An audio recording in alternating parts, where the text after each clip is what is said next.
Bismillahirrahmanirrahim.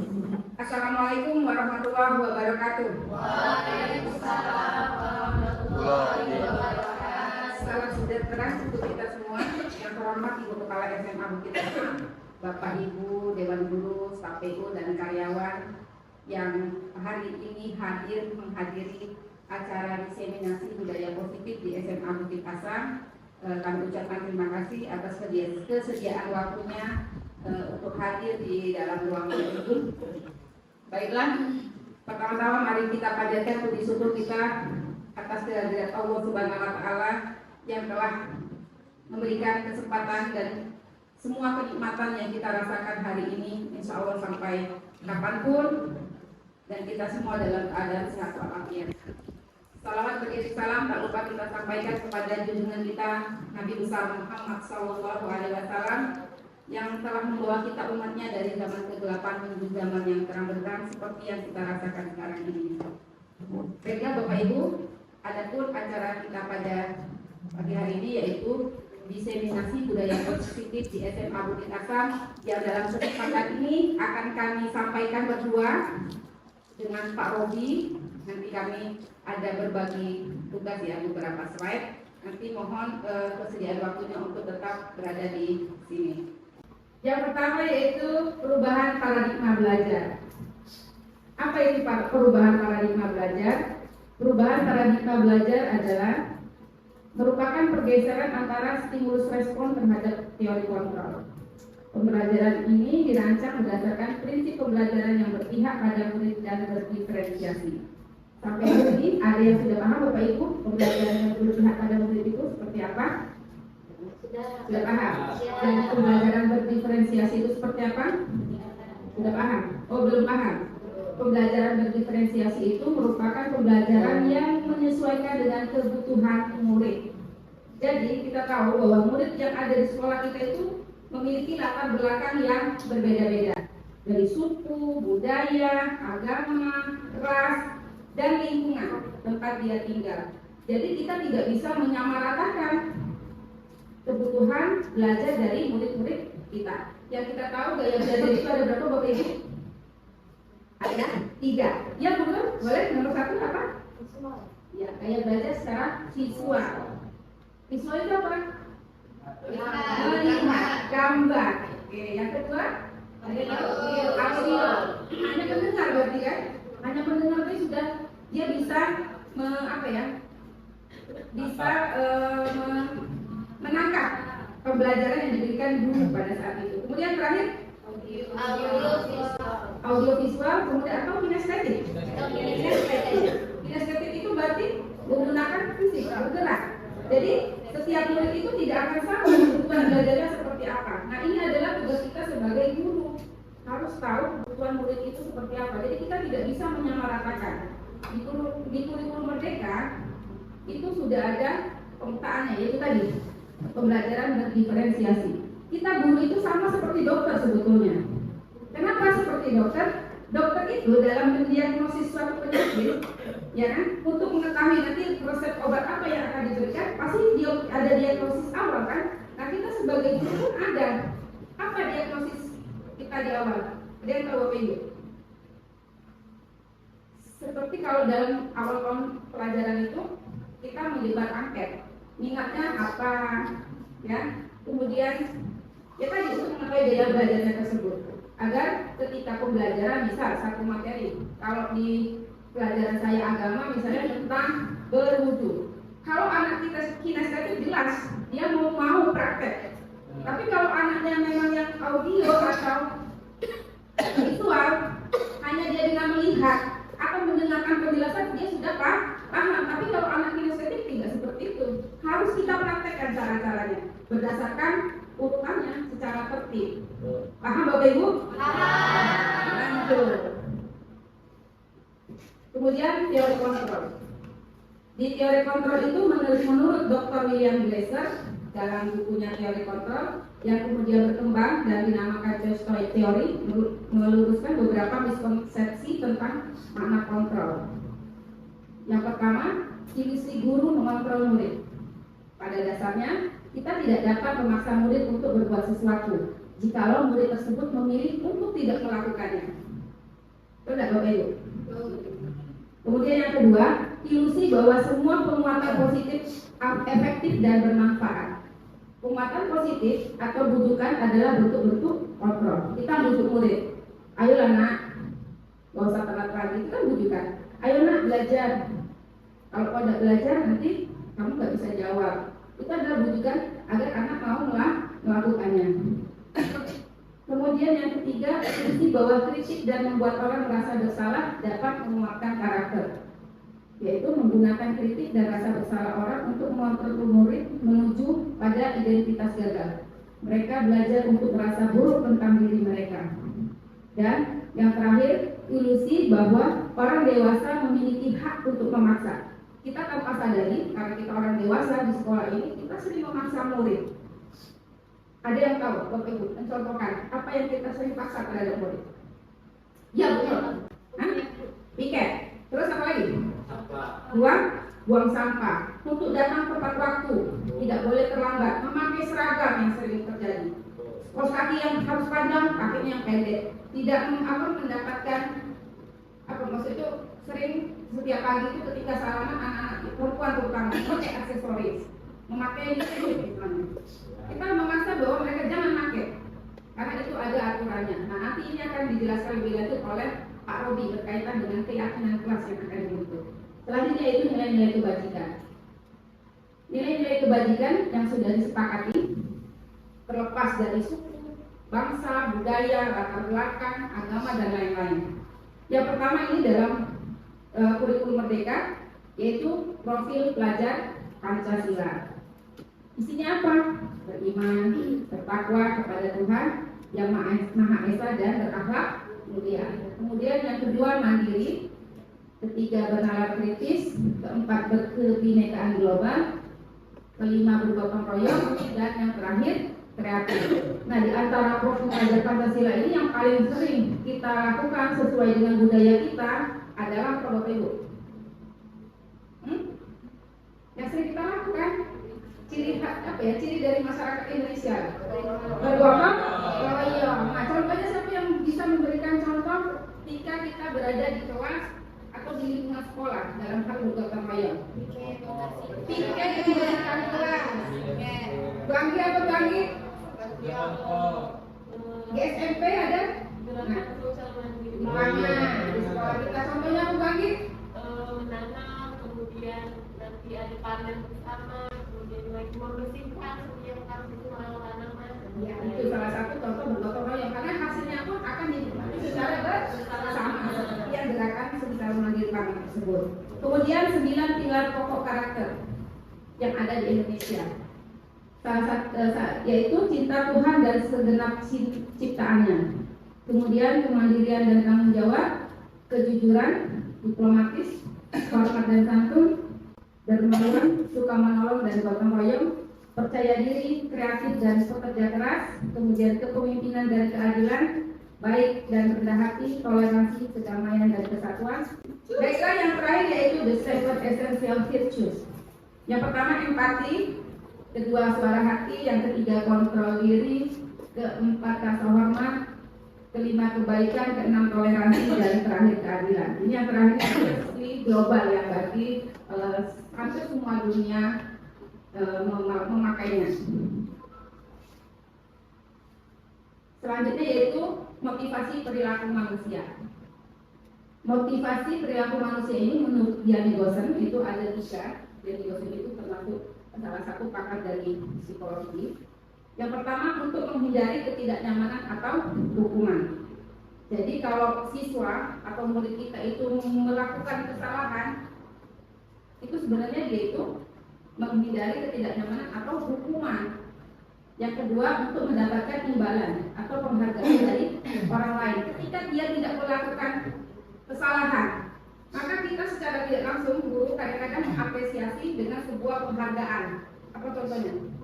Yang sering kita apresiasi anak-anak kita ketika dia menjadi anak baik. Ya kita apresiasi misalnya aplaus atau bahkan kita pernah memberi hadiah. Ya. Kemudian yang terakhir untuk menjadi orang yang mereka inginkan. dan menghargai diri sendiri dengan nilai-nilai yang mereka percaya. Nah, dari satu ke dua itu adalah faktor eksternal dari luar. Jadi ketika mereka melakukan kesalahan, maka mereka itu sebetulnya itu tadi melanggar kata itu kan yang buat adalah bukan dari diri sendiri, dari murid tersebut, tapi orang lain, dari kita pihak sekolah. Kalau misalnya kamu tidak pakai baju seragam, maka ada konsekuensinya, ada hukumannya atau ada sanksinya. Tapi kalau yang faktor internal adalah faktor dari diri murid. Jadi makanya di sini nanti ada keyakinan kelas akan dijelaskan oleh Pak Robi. Mengapa di awal tahun pelajaran itu kita harus membuat keyakinan kelas? Keyakinan kelas itu sama nggak sih seperti tata tertib atau peraturan? Ada yang bisa membedakannya? Bapak Ibu? Berikan? Sama? Apa enggak? Jawabannya sama apa enggak? Enggak sama. Ada yang bisa jawab kenapa enggak sama? Karena keyakinan kelas dari hati mereka dan kemudian disepakati bersama. Oke, betul. Kalau misalnya peraturan tata tertib itu yang buat ya eksternal kan dari luar. Kita tidak pakai helm misalnya. Ya. Kalau kita nggak pakai helm maka kita kenapa? Sanksi. Karena kita melanggar aturan. Aturan siapa yang buat? Sekolah. Kalau di sekolah, kalau di jalan raya? Polisi. Atau polisi. Oke. Tapi kalau kita memakai helm dengan kesadaran diri kita bahwa dengan memakai helm kita menjadi aman, menjadi selamat. Ketika ada misalnya kecelakaan, kalau kita tidak terbentur, artinya itu diri kita sendiri yang membuat. Jadi siswa itu kalau dia sudah membuat keyakinan kelas nantinya, mereka akan melakukannya tanpa paksaan. Jadi mereka melakukannya dengan kesadaran mereka sendiri. Kemudian penjelasan untuk yang pertama tadi untuk menghindari ketidaknyamanan atau hukuman. Ini adalah tingkat terendah dari motivasi perilaku manusia. Biasanya orang yang motivasi perilakunya untuk menghindari hukuman atau ketidaknyamanan akan bertanya, apa yang akan terjadi apabila saya melakukannya? Dimarahi Rika, karena Rika ini staf kesepuan, dimarahi Pak Kusnan. Atau kalau dalam beragama, kalau saya tidak sholat maka kita tidak akan mendapat pahala, atau kita akan berdosa. Bukan dari kesadaran diri sendiri. Sebenarnya mereka sedang menghindari permasalahan yang mungkin muncul dan berpengaruh pada mereka secara fisik, psikologis maupun tidak terpenuhinya kebutuhan mereka bila mereka tidak melakukan tindakan tersebut. Yang kedua, untuk mendapatkan imbalan atau penghargaan dari orang lain. Satu tingkat di atas motivasi yang pertama. Di sini orang berperilaku untuk mendapatkan imbalan atau penghargaan dari orang lain. Orang dengan motivasi ini akan bertanya, apa yang akan saya dapatkan bila saya akan melakukannya? Nah ini tadi, di awal sudah saya singgung sedikit. Mereka melakukan sebuah tindakan untuk mendapatkan pujian dari orang lain yang menurut mereka penting. Dan mereka letakkan dalam dunia berkualitas mereka. Mereka juga melakukan sesuatu untuk mendapatkan hadiah, pengakuan atau imbalan. Tapi ini sering kita sadari, maksudnya sering, ya tanpa kita sadari lah, kita sering melakukannya. Biar kalau kita melakukan sesuatu itu, biar dilihat oleh pimpinan kita, atasan kita, atau guru kita kalau kita ngomongin.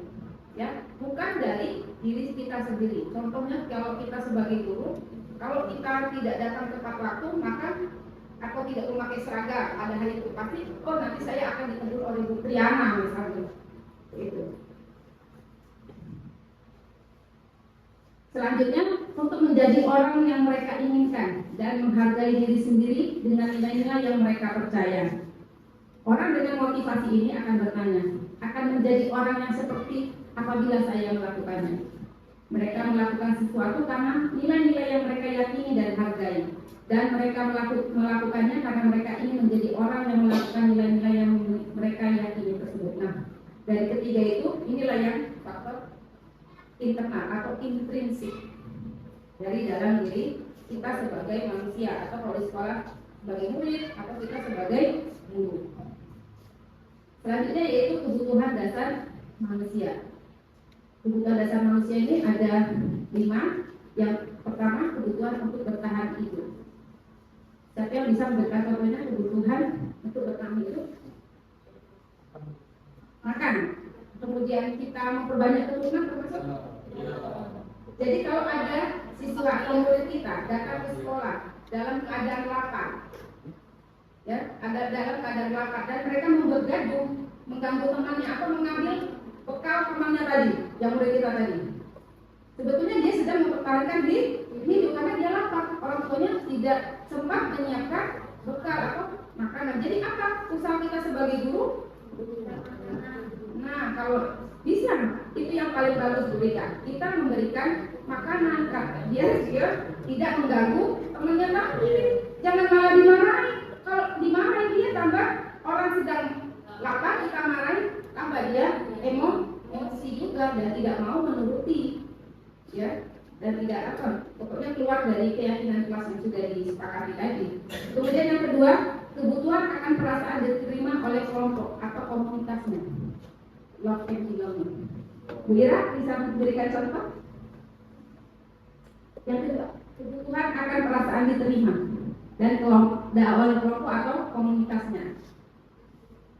Pernah merasa ingin disayangi, dicintai, dimiliki?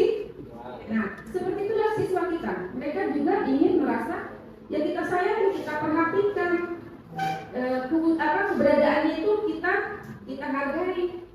Gitu.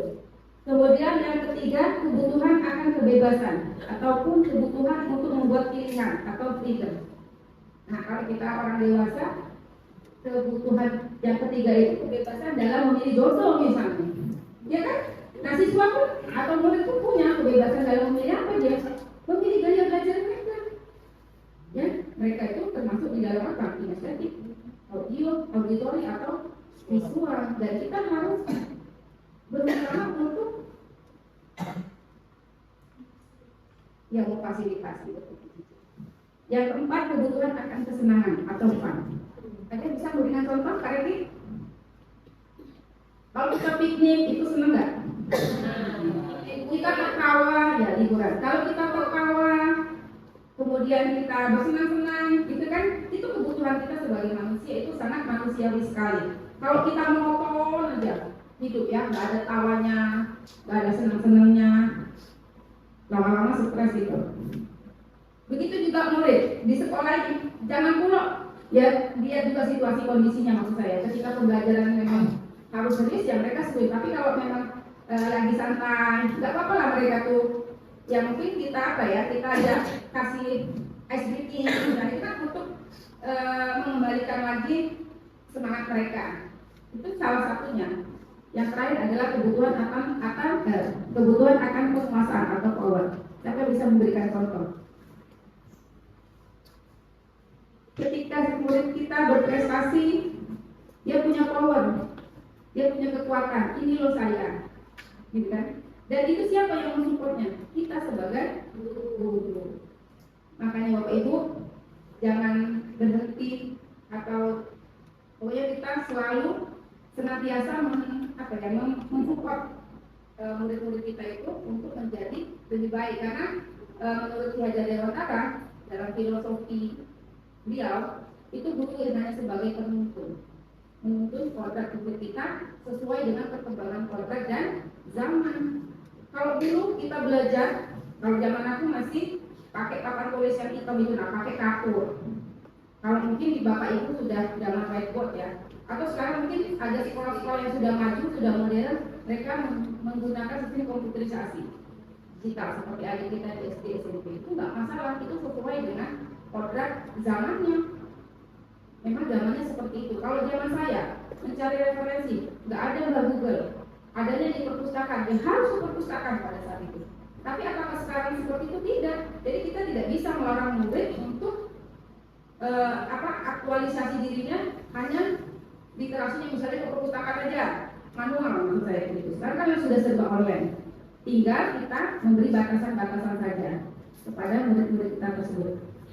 Baiklah Bapak Ibu, selanjutnya materi kita tentang keyakinan kelas. Keyakinan kelas itu merupakan suatu metode untuk menimbulkan kembali disiplin positif yang didasari oleh motivasi dari dalam diri. Implementasi keyakinan kelas dilatar belakangi bahwa ditemukannya beberapa murid yang masih diingatkan untuk melakukan tindakan kebaikan atau kedisiplinan. Mudahnya dalam keyakinan kelas itu seperti ini Bapak Ibu. Keyakinan kelas itu ada karena ada kesepakatan. Itu memang berasal dari dalam diri murid kita sendiri. Tapi kalau peraturan dan tata tertib itu asalnya dari faktor eksternal, dari luar. Artinya murid melakukannya karena terpaksa. Tapi kalau keyakinan kelas dilaksanakan oleh murid kita karena itu merupakan tanggung jawab mereka terhadap apa yang sudah disepakati, terhadap apa yang sudah dituliskan di dalam kelas.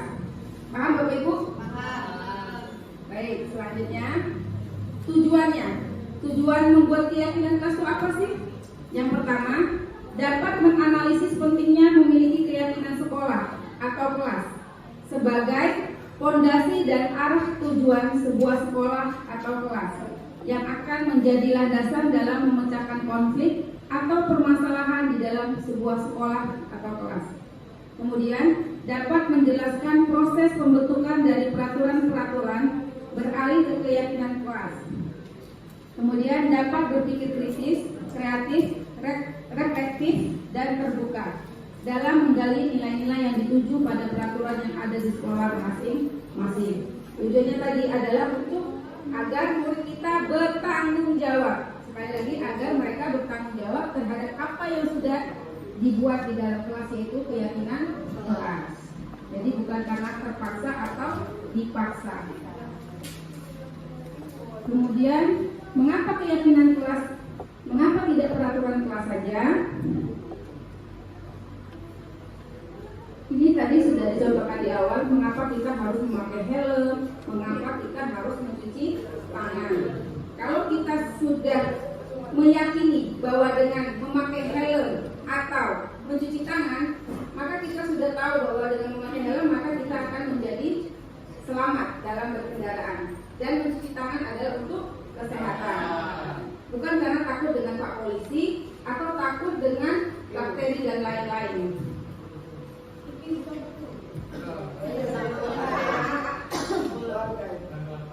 Kemudian ini langkah-langkah dalam membuat keyakinan kelas. Nanti Bapak Ibu boleh dicoba di dalam kelas agar kita lebih memudahkan sebetulnya kepada kita sebagai guru, agar anak-anak itu dapat mentaati lah, dapat menjalankan keyakinan kelas apa yang sudah mereka tuliskan atau sepakati. Yang pertama, keyakinan kelas bersifat lebih abstrak daripada peraturan yang lebih rinci dan konkret. Peraturan itu banyak. Dan makanya siswa kita kemudian itu banyak kali apa sih peraturan yang ada di sekolah ini daripada menjalankan ke samping banyaknya tadi. Kemudian yang kedua, keyakinan kelas berupa pernyataan-pernyataan universal. Tadi nilai-nilai kebajikan sudah dipaparkan di awal. Kemudian yang ketiga, pernyataan keyakinan kelas senantiasa dibuat dalam bentuk positif. Artinya, kalau kita memberikan kalimat-kalimat negatif kepada murid kita, maka yang tergambar, yang terekam di dalam otak mereka adalah ya negatifnya tadi, misalnya jangan datang terlambat. Ya terlambatnya berarti yang mereka ingat. Jangan mencontek, berarti menconteknya yang mereka ingat, bukan nilai-nilai kebaikan atau nilai-nilai kebaikan yang diyakini oleh mereka. Jadi kalau misalnya jangan mencontek, apa Bapak Ibu? Contohnya belajar dengan dia. Berarti yang diingatnya nanti adalah belajar dengan dia. Jangan membuang sampah sembarangan. Nah, kalau ada kalimat negatif maka ya udah buang aja sampah sembarangan. Kemudian selanjutnya keyakinan kelas hendaknya tidak terlalu banyak sehingga mudah diingat dan dipahami oleh semua warga kelas. Ya minimal 5 lah kalau membuat keyakinan kelas. Ya Bapak Ibu, kalau lebih dari 10 itu banyak, susah mereka mengingatnya. Apalagi usia remaja seperti anak-anak kita di SMA kita tentang ini. Sudah banyak, pikirannya sudah banyak terkontaminasi, kemungkinan besar dengan hal-hal di luar pelajaran. Selanjutnya yaitu keyakinan kelas sebaiknya sesuatu yang dapat diterapkan di lingkungan tersebut. Seperti contohnya membuang sampah pada tempatnya, belajar lebih rajin, kemudian hadir ke kelas atau ke sekolah tepat waktu dan lain sebagainya. Semua warga kelas hendaknya ikut berkontribusi dalam pembuatan keyakinan kelas lewat kegiatan surat pendapat. Jadi semua dilibatkan di dalam kelas tersebut, tidak tanpa terkecuali. Dan setelah membuat keyakinan kelas maka dibuat apa ya, seperti fakta integritas. Mereka menandatangani terhadap apa yang sudah dibuat tadi keyakinan kelasnya. Kemudian yang terakhir, bersedia meninjau kembali keyakinan kelas dari waktu ke waktu. Selanjutnya, contoh peraturan: kembalikan barang ke tempatnya, dilarang mengganggu orang lain, hadir di sekolah 15 menit sebelum pembelajaran dimulai, dilarang melakukan kekerasan, dilarang menggunakan narkoba, dan lain sebagainya. Prosedur pembentukan keyakinan sekolah atau kelas. Yang pertama, mempersilakan warga sekolah atau murid di sekolah atau kelas mencatat semua masukan-masukan pada murid atau warga sekolah di papan tulis atau di kertas besar. Kertas ukuran poster di mana semua anggota kelas atau warga sekolah bisa melihat curah pendapat. Susunlah keyakinan kelas sesuai prosedur pembentukan keyakinan sekolah atau kelas. Gantilah kalimat-kalimat dalam bentuk negatif menjadi positif. Nah, tadi sudah dicontohkan di awal, kalimat negatif jangan berlari di kelas atau koridor, tapi kalimat positifnya berjalanlah di kelas atau koridor. Kemudian prosedur pembentukan keyakinan sekolah atau kelas yang kedua, tinjau kembali daftar curah pendapat yang sudah dicatat. Contohnya berjalan di kelas, dengarkan guru, datang tepat waktu, dan lain sebagainya. Yang kedua, tinjau ulang keyakinan sekolah atau kelas secara bersama-sama. Bila mana terlalu banyak, maka warga kelas akan sulit mengingatnya dan akibatnya sulit untuk dijalankan. Yang ketiga, setelah keyakinan sekolah atau kelas selesai dibuat, maka semua warga kelas dipersilakan meninjau ulang dan menyetujuinya dengan menandatangani keyakinan sekolah atau kelas tersebut, termasuk guru dan semua warga murid atau murid. Keyakinan sekolah atau kelas selanjutnya bisa diletakkan di dinding di kelas di tempat yang mudah dilihat semua warga kelas. Contoh keyakinan kelas. Contoh keyakinan kelas 1, setiap anggota kelas perlu belajar. Setiap anggota kelas perlu senang. Jadi tidak ada yang murung, tidak ada yang bersedih, tidak ada yang merasa tertekan, dan lain sebagainya. Keyakinan kelas 5, selalu bersikap positif, senantiasa menjadi diri terbaik, percaya dan menghormati orang lain serta barang miliknya. Kemudian yang terakhir di keyakinan kelas 7, contohnya hormat. Kami meyakini bahwa sangat penting untuk menghormati semua orang dan barang milik orang lain. Selanjutnya posisi kontrol. Posisi kontrol tujuannya yaitu dapat melakukan refleksi atas praktik disiplin yang dijalankan selama ini dan dampaknya untuk murid-muridnya. Kemudian yang kedua, dapat menerapkan disiplin restitusi di posisi manajer, minimal pemantau agar dapat menghasilkan murid yang bertanggung jawab, mandiri, dan merdeka. Terakhir, dapat menganalisis secara kritis, reflektif, dan terbuka atas penemuan diri yang didapatkan dari mempelajari 5 posisi kontrol. Ini ada pertanyaan pematik dari contoh kasus Tina, Tisa, dan Hana. Bila Anda seorang kepala sekolah, penerapan disiplin apakah yang akan Anda lakukan untuk kasus Hana atau kasus Anto? Mengapa? Siapa yang bisa jawab, Bapak Ibu?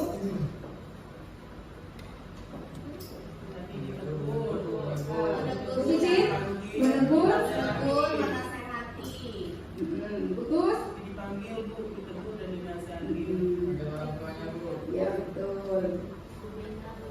Budina, Dibina. dari Budina. Jadi kita mengadakan pembinaan. Posisi kontrol. Posisi kontrol menurut Diane Gosen mengemukakan bahwa guru perlu meninjau kembali penerapan disiplin di dalam ruang-ruang kelas mereka selama ini. Apakah telah efektif, apakah berpusat, memerdekakan, dan memandirikan murid. Yang pertama, posisi kontrol sebagai penghukum. Yang kedua, sebagai pemantau. Yang ketiga, sebagai teman. Yang keempat, pembuat merasa bersalah. Dan yang kelima, sebagai manajer.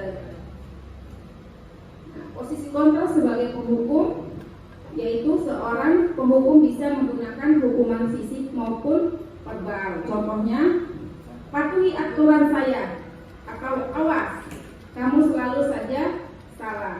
Nah, guru seperti ini senantiasa percaya hanya ada satu cara agar pembelajaran bisa berhasil, yaitu cara dia. Nah, ini Bapak Ibu contohnya.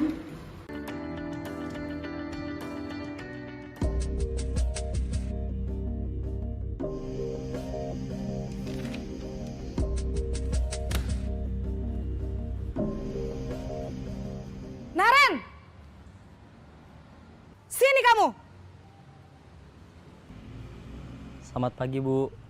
Selalu terlambat. Kamu deh, pasti terlambat. Maaf, Bu. Saya... Apa? Apa coba? Alasan kamu apa lagi? Kapan sih kamu tidak terlambat? Malas sekali ya kamu jadi anak. Saya... Dasar pemalas. Gak kapok-kapok sih kamu. Sudah berapa kali terlambat? Sana, kamu keliling lapangan basket 2 kali. Kenapa saya harus keliling lapangan basket, Bu? Kenapa? Kamu mau lawan ibu? Berani-beraninya jawab. Sudah terlambat, masih berani jawab pula. Sekarang, keliling lapangan basket 5 kali sekalian. Biar kapok. Cepat. Pergi sana ke lapangan basket. Yang kedua, posisi kontrolnya yaitu pembuat merasa bersalah. Pada posisi ini, biasanya guru akan bersuara lebih lembut. Pembuat rasa bersalah akan menggunakan keheningan yang membuat orang lain merasa tidak nyaman, bersalah, atau rendah diri. Contohnya seperti apa Bapak Ibu?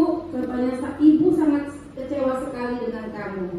Berapa kali Bapak harus memberitahu kamu ya? Gimana coba kalau orang tua kamu tahu kamu berbuat begini? Nah, posisi ini murid akan memiliki penilaian diri yang buruk tentang diri mereka. Murid merasa tidak berharga dan telah mengecewakan orang-orang yang disayanginya.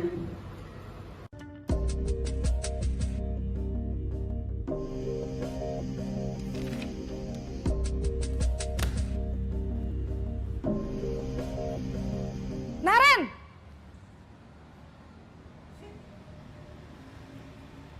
Selamat pagi, Bu. Naren. Kamu kenapa terlambat lagi, Nak? Ya Tuhan, Naren. Kamu senang ya bikin ibu susah ya? Kalau kamu terlambat lagi, nanti ibu yang ditegur bapak kepala sekolah, Nak. Disangka ibu tidak bisa membina kamu. Duh, gimana ini? Maaf, Bu. Duh, Gusti Naren. Kamu suka ya kalau ibu ditegur bapak kepala sekolah? Terus, sekarang ibu harus tulis apa ini di buku absen? Ini kamu sudah sering terlambat loh. Ibu harus apa coba? Maaf, Bu. Maaf sekali. Ya sudah, lain kali jangan bikin ibu susah lagi ya nak ya. Ibu tidak akan kuat lagi kalau kamu begini terus. Bisa jantungan kalau ibu ditegur bapak kepala sekolah. Sana cepat ke kelas. Maaf ya, Bu. Maaf sekali. Posisi kontrol yang ketiga yaitu teman. Guru pada posisi ini tidak akan menyakiti murid, namun akan tetap berupaya mengontrol murid melalui persuasi. Nah, mungkin dari kita Bapak Ibu pernah menjadi posisi kontrol seperti ini. Apalagi kalau anak itu dekat dengan kita. Nah, ini contohnya, ayolah bantu Bapak Ibu atau ayo bantulah demi Bapak Ibu. Kemudian ayo ingat tidak ada bantuan Bapak selama ini. Kemudian ya sudah kali ini tidak apa-apa. Nanti Ibu bantu bereskan. Hal negatif dari posisi teman adalah bila suatu saat guru tersebut tidak membantu, maka murid akan kecewa dan berkata, saya pikir Bapak atau Ibu teman saya. Murid merasa dikecewakan dan tidak mau lagi berusaha.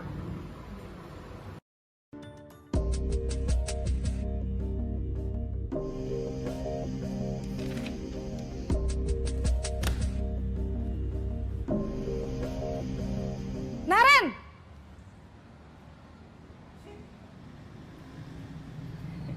Selamat pagi, Bu. Wah, sudah jam berapa ini nak? Terlambat lagi ya sayang. Iya, Bu. Habis ibu saya lupa bangunkan saya, Bu. Kamu malah menyalahkan ibu kamu. Kamu bukannya anak yang larinya paling kenceng. Kok terlambat sih? Iya, Bu. Saya memang terlambat bangun tadi. Jadi, biarpun saya lari kencang, tetap gak kekejar, Bu.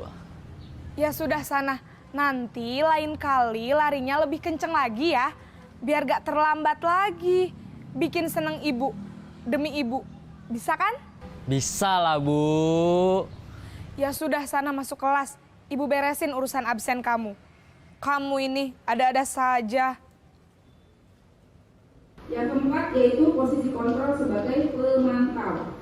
Memantau berarti mengawasi. Pada saat kita mengawasi, kita bertanggung jawab atas perilaku orang-orang yang kita awasi. Contohnya seperti apa Bapak Ibu? Contohnya peraturannya apa? Apa yang telah kamu lakukan? Dan sanksi atau konsekuensinya apa?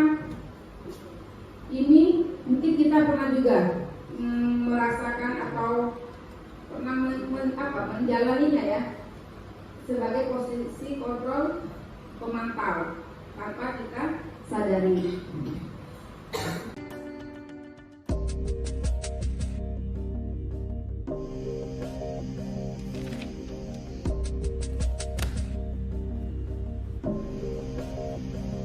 Naren!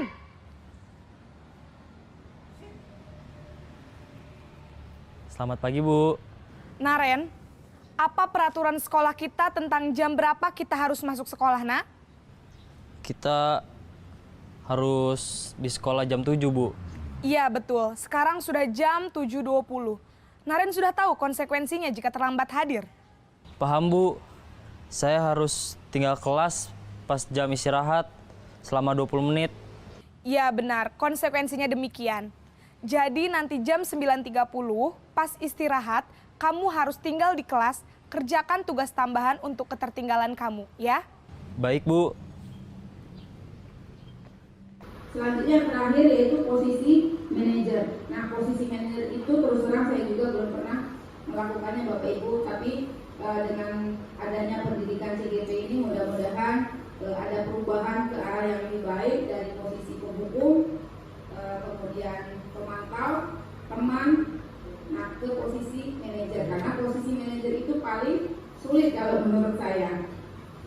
Manajer adalah posisi di mana guru berbuat sesuatu bersama dengan murid, mempersilahkan murid mempertanggungjawabkan perilakunya, mendukung murid agar dapat menemukan solusi atas permasalahannya sendiri. Seorang manajer telah memiliki keterampilan di posisi teman atau pemantau dan dengan demikian bisa jadi di waktu-waktu tertentu kembali kepada kedua posisi tersebut bila diperlukan. Namun, bila kita menginginkan murid-murid kita menjadi manusia yang merdeka, mandiri, dan bertanggung jawab, maka kita perlu mengacu pada restitusi yang dapat menjadikan murid kita seorang manajer bagi dirinya sendiri. Di posisi manajer ini, murid diajak untuk menganalisis kebutuhan dirinya ataupun kebutuhan orang lain. Di sini penekanannya bukan pada kemampuan membuat konsekuensi, namun dapat berkolaborasi dengan murid bagaimana memperbaiki kesalahan yang ada.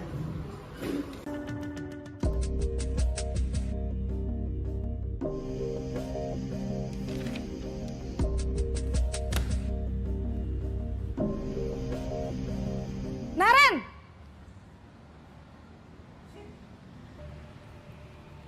Selamat pagi, Bu. Selamat pagi, Naren. Maaf, Bu. Saya terlambat. Iya, sekolah masuknya jam 7, sekarang sudah jam 7.20. Jadi sekarang bagaimana ini, Naren? Maaf, Bu. Saya lupa setel alarm saya semalam. Baiklah, menurut kamu, keyakinan sekolah yang mana yang perlu kamu tingkatkan? Menghargai diri sendiri dan orang lain mungkin ya, Bu. Setuju. Jadi, apakah Naren meyakini prinsip saling menghormati tersebut? Iya, Bu. Saya meyakininya. Apakah Naren bersedia memperbaiki masalah keterlambatan ini? Bersedia, Bu. Bagaimana kamu akan perbaiki masalah keterlambatan ini? Saya akan coba untuk tidak lupa menyetel alarm saya, Bu. Baik, kalau Naren lupa menyetel alarm di rumah, ada orang yang kira-kira bisa bantu mengingatkan tidak? Ada, Bu. Kakak saya, Kak Ema. Ada lagi selain Kak Ema? Selain Kak Ema, ada ibu saya. Baik, jadi yang mengingatkan Naren adalah Kak Ema dan ibu kamu ya?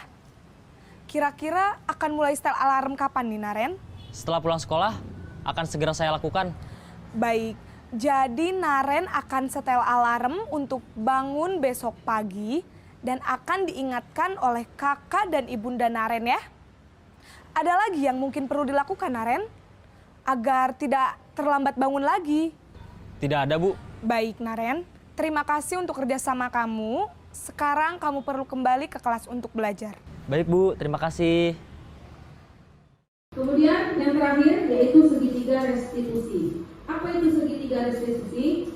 Segitiga restitusi adalah suatu proses dialog yang dijalankan guru atau orang tua agar dapat menghasilkan murid yang mandiri dan bertanggung jawab. Nah, ada 3 macam segitiga restitusi. Yang pertama, menstabilkan identitas, yaitu jika anak berbuat salah, maka ada kebutuhan dasar mereka yang tidak terpenuhi. Ketika orang dalam kondisi emosional, maka otak tidak akan mampu berpikir secara rasional. Jadi ini mungkin saya juga sudah pernah mengalami menstabilkan identitas. Contohnya tadi di awal sudah saya terjelaskan bahwa ketika anak merasa lapar, kemudian dia bisa mengambil bekal temannya itu karena dia untuk memenuhi kebutuhan hidupnya. Nah, kita jangan secara emosi juga menangani anak tersebut, tapi kita mencarikan solusi atau menanyakan kenapa kamu tidak membawa bekal. Ketika dia bilang karena orang tua saya tidak menyiapkan atau kesiangan atau karena saya guru. Jadi kita harus seperti apa? Tapi solusinya apakah kita memberikan anak tersebut makan atau meminta orang tuanya untuk mengantarkan makanan atau bekal ke murid atau anak tersebut. Kemudian validasi tindakan. Kita harus memahami dan menemukan kebutuhan dasar yang mendasari tindakan anak berbuat salah. Yang terakhir, menanyakan keyakinan. Guru memberikan pertanyaan-pertanyaan bermakna guna memunculkan motivasi secara intrinsik, mampu menguatkan keyakinannya dengan tindakan yang salah. Misal, kenapa kamu tidak membuat tugas? Oh, saya karena semalaman saya scroll TikTok misalnya. Nah, dari situ, menanyakan keyakinan, kita tanya aja yang sudah kita sepakati dalam keyakinan kelas kita apa. Misalnya harus mengumpulkan tugas tepat waktu, kan? Karena dia tidak mengumpulkan tugas di menanyakan keyakinan. Itu penting kita tanyakan. Itu biar mereka sendiri atau murid sendiri yang mengungkapkan keyakinan yang sudah dibuat tadi. Itu Bapak Ibu. Mungkin cukup sekian pemaparan dari kami. Kurang lebihnya saya mohon maaf. Semoga dengan pemaparan ini dapat membawa dampak perubahan kebaikan untuk sekolah kita. Terima kasih. Assalamualaikum warahmatullahi wabarakatuh.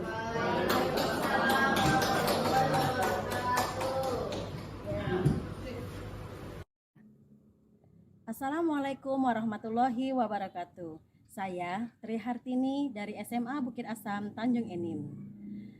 Saya merasa senang sekali pada hari ini karena setelah kami diberikan pencerahan tentang diseminasi budaya positif dari Ibu Triana dan Pak Robi Ziamuni.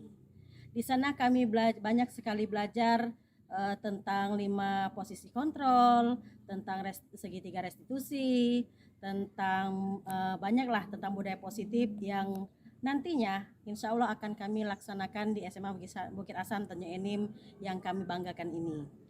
Semoga nanti SMA Bukit Asam Tanjung Enim ini semakin berjaya dan semakin terkenal di Indonesia. Mungkin terima kasih. Demikianlah dari saya. Wassalamualaikum warahmatullahi wabarakatuh.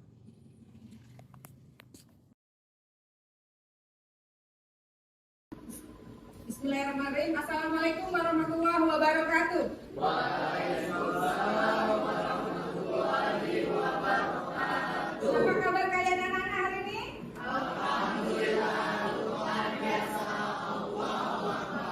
Alhamdulillah, salam sejahtera untuk kita semua. Semoga kita masih dalam keadaan sehat dan kita bisa melaksanakan semua aktivitas kita dengan baik dan lancar tanpa halangan suatu apapun. Baiklah anak-anak, hari ini kita belum melanjutkan pembelajaran kita. Namun pada hari ini kita akan membuat tentang keyakinan kelas. Ada yang tahu keyakinan kelas itu apa? Ayo, tunjuk tangan. Kesepakatan dalam kelas. Ada yang lain yang mau menambahkan? Ada? Ya ada. Peraturan dalam kelas. Oke. Yang namanya keyakinan kelas itu mirip-mirip seperti peraturan, mirip-mirip seperti tata tertib. Tapi kalau peraturan dan tata tertib itu berasal dari faktor eksternal, dari luar. Artinya ketika kita masuk di sekolah ini sudah ada tata tertibnya kan? Masih ingat tata tertibnya? Ketika kita tidak melaksanakannya atau melanggarnya, ada tidak hukumannya? Siapa yang tahu salah satu contohnya? Ayo, siapa yang tahu contohnya? Kalau bawa HP dipanggil orang tua. Kalau mau tahu, oke kita. Nah, itu adalah faktor eksternal. Kalau kita melanggar, artinya kita nyaman tidak? Ada kenyamanan dalam diri kita? Tidak ada. Tapi kalau keyakinan kelas itu yang buat kita sendiri dari dalam diri kita, gunanya untuk apa? Biar apa kita itu membuat keyakinan kelas? Ayo. Supaya nah, oke. Supaya menjadi lebih disiplin terhadap siapa? Terhadap diri sendiri. Contohnya, kenapa kita harus pakai helm di dalam berkendaraan? Roda 2 terutama. Ayo. Fikri. Agar jika terjadi kecelakaan, kepala tidak aku terkena. Itu masih termasuk dalam mematuhi aturan atau tata tertib berlalu lintas? Kalau yang dari dalam diri kita sendiri, agar apa? Siapa yang tahu? Angkat tangan. Nah, keselamatan diri, artinya ketika kita memakai helm, kita selamat untuk siapa? Aman untuk diri kita sendiri. Tapi kalau saya pakai helm karena nanti kena tilang, artinya itu kan aturan dari luar, eksternal, bukan dari dalam diri kita. Nah, makanya keyakinan kelas ini kita buat agar kenapa? Agar kita bertanggung jawab terhadap apa yang sudah kita tulis, terhadap apa yang sudah kita buat, agar tindakan kita itu ya, tidak ada paksaan dengan kesadaran diri kita sendiri. Oke, baiklah. Sebelum kita lanjutkan, Ibu akan membagikan ya kertas ini. Nanti kalian tulis keyakinan kelas apa yang akan kalian buat. Terserah sesuai dengan nilai-nilai kebajikan. Nilai-nilai kebajikan tahu? Tahu ya? Yang universal, tidak membedakan agama, suku, ras, bangsa, budaya dan lain sebagainya. Oke? Akan Ibu bagi nanti setelah selesai, Ibu minta tolong dibacakan, ditulis namanya, ya. Baru kita tempel di depan dan akan kita sepakati tentang keyakinan kelas ini. Oke? Oke.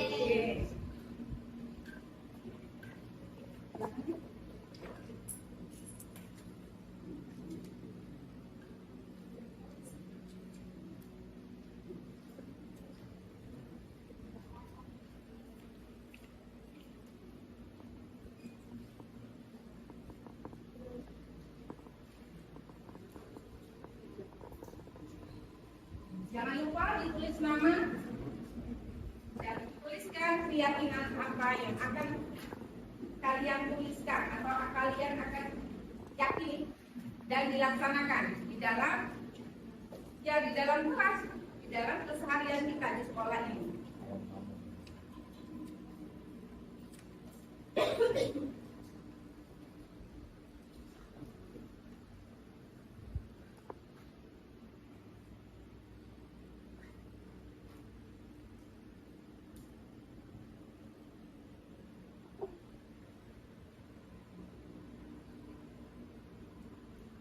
Ada yang sudah? Belum?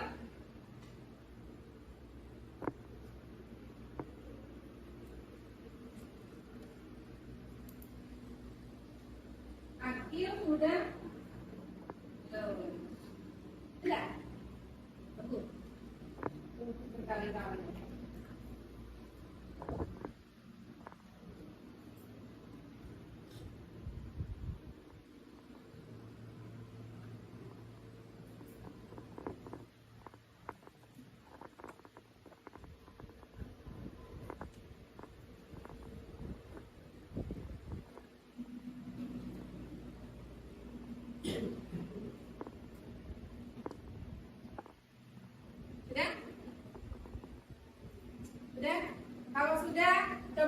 dibacakan. Keyakinan yang sudah kamu tulis.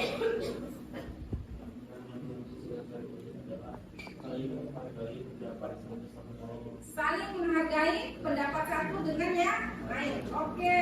Sekarang Jihan coba.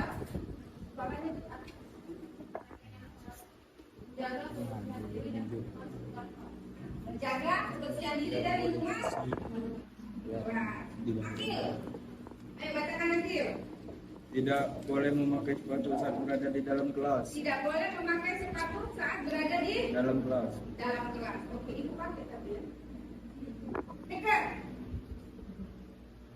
bersikap jujur dan berteman dengan siapa saja serta datang pada waktu. Datang tepat waktu. Hamzah. Menjaga dan merawat fasilitas. Coba tanya. Membuang sampah pada tempat. Membuang sampah pada tempatnya. Oke. Setelah ini langsung ditempelkan berdasarkan warnanya. Dari urutan absen yang pertama sampai 10 dulu. Boleh silakan maju. Tempelkan berdasarkan warna nanti ya.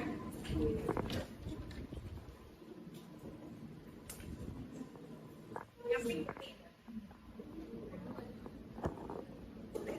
Boleh duduk. Boleh duduk.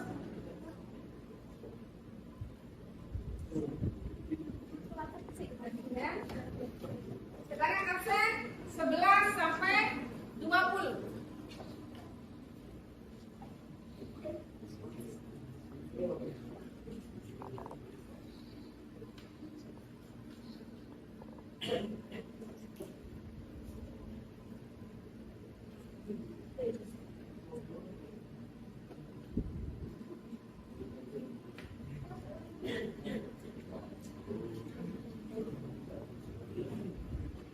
Sudah?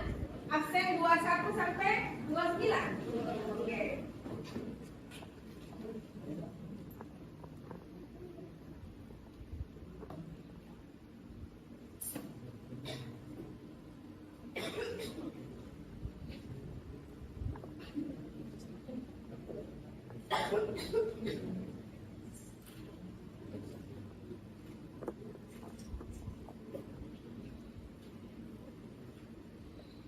Ada yang belum mengumpulkan? Tidak? Oke.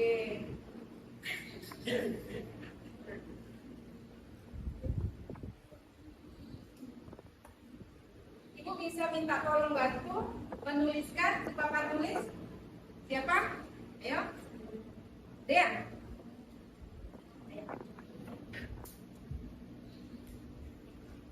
Kalau dia sudah sama, tidak usah ya, tidak usah ditulis.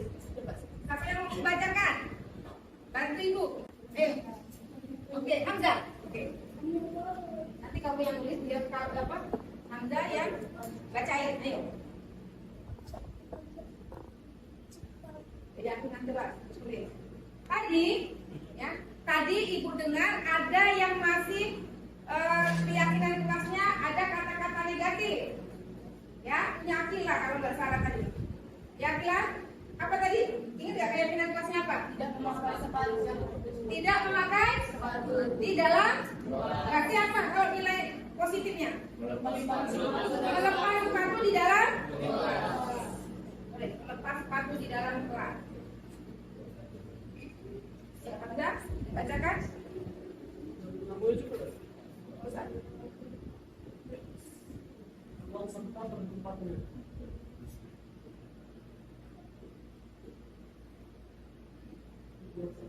Membuang sampah pada tempatnya. Terus lanjut yang ketiga.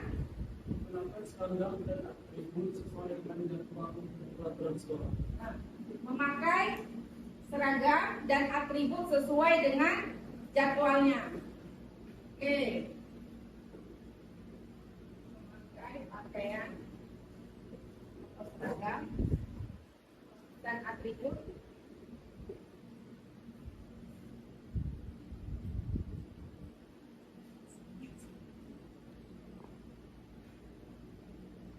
lanjut. Senantiasa berbuat baik. Senantiasa berbuat baik. Ada? Yang sebelah sini? Kalau yang sudah sama sudah ya, di skip. Menghargai pendapat orang lain. Menghargai pendapat orang lain, oke.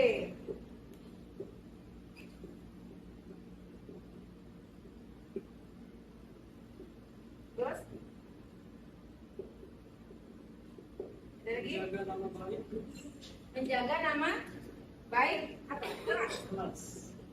Menjaga nama baik kelas. Ada lagi? Memperhatikan guru saat sedang menjelaskan materi pelajaran. Memperhatikan guru saat sedang menjelaskan materi pembelajaran. Oke. Ini Datang tepat waktu. datang tepat waktu.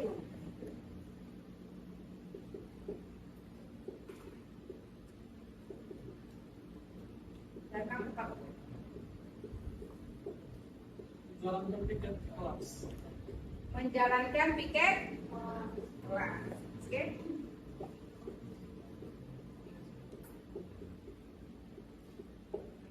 Terima kasih. Silakan duduk kembali atas bantuannya.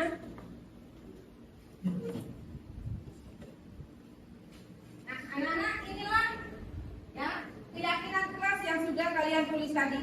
Tidak semua dimasukkan karena mirip-mirip. Jadi ini kita baca sama-sama ya biar meresap di dalam hati dan akan dilakukan dengan tindakan yang nantinya menimbulkan tanggung jawab. 1, 2, 3.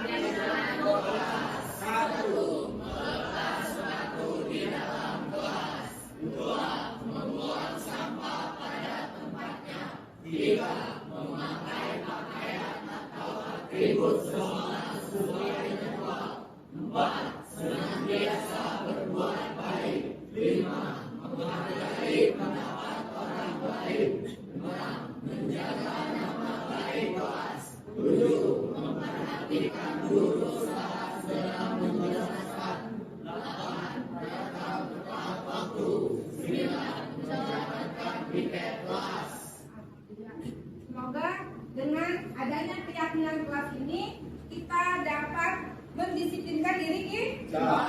Kita dapat bertanggung jawab terhadap apa yang sudah kita perbuat, ya, tanpa ada paksaan. Timbul dari kesadaran diri kita sendiri. Oke, sepakat? Ya, siapa yang bersedia? Oke, Aulia.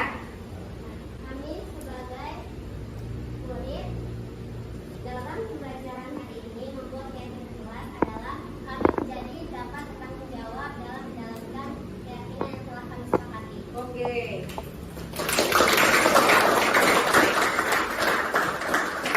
Baiklah anak-anak, semoga dengan kita membuat keyakinan kelas ini dapat kita laksanakan dengan sebaik-baiknya tanpa paksaan dan dengan kesadaran diri kita. Dan kita akan bertanggung jawab terhadap tindakan apa yang kita akan perbuat. Baiklah, mungkin sampai di sini pertemuan kita pada hari ini.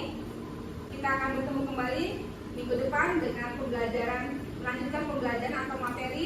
Ibu Airi, Assalamualaikum warahmatullahi wabarakatuh. Waalaikumsalam warahmatullahi wabarakatuh. Perasaan saya sangat senang sekali dapat mengikuti pembelajaran pada hari ini. Saya juga mengetahui bagaimana cara bertanggung jawab atas kesepakatan yang telah kami buat, yang dipandu oleh Ibu Triana SHI. Pesan saya pada pembelajaran hari ini yang telah dipandu oleh Ibu Triana sangat berkesan karena saya dapat mengetahui apa saja keyakinan kelas yang dapat disepakati dan memang kesepakatan tersebut tidak ada unsur paksaan yang telah dibuat.